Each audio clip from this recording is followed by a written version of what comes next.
ആദ്യം വിളിച്ചിരുന്നേ? ആ ഓനെന്നെ. എന്തേ പറഞ്ഞേ? ഓളുന്നേ ഓളോർക്ക് പോവാണ് പോലും. അവിടുന്ന് പിന്നെ 2-3 മാസത്തിന്റെ ഉള്ളില് ഓൻ ദുബായിക്ക് കൊണ്ടുപോവാണെന്ന് അത് പറയാൻ വേണ്ടി വിളിച്ചതാ. അതൊരു നല്ല കാര്യമില്ല എന്റെ അമ്മ. അതിനു വേണ്ടിട്ടന്നല്ലേ നമ്മളും കാത്തിരുന്നത്. പിന്നെ എന്തിനാ നിങ്ങൾ ഇങ്ങനെ ചൂടായിരുന്നത്? കൊണ്ടുപോവാണിച്ച് അങ്ങോട്ട് കൊണ്ടുപോയിക്കോട്ടെ.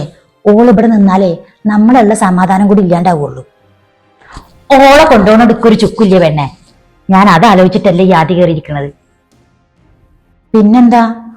ഓൻ വേറെന്തെങ്കിലും പറഞ്ഞാ? ഈ മാസം തൊട്ടിട്ടേ വല്യകാക്ക ചെലവിനുള്ള പൈസ ഒന്നും ഞാൻ അയക്കൂല പോലും. പകരം ചെലവിന് എന്താച്ചാല് ഓൻ അയച്ചുതരാന്ന്. ആരയച്ചാലും നമ്മക്ക് പൈസ കിട്ടിയ പോരെ എന്റെ അമ്മ. മാത്രല്ല കാക്കാനക്കായി എന്തുകൊണ്ട് ശമ്പളം കൂടുതൽ ഉണക്കിയേക്കാരോ. അപ്പൊ കാക്ക അയക്കണക്കായി കുറച്ചും കൂടി കൂടുതൽ അയക്കും ഓൻ തന്നെ അയക്കാരോ.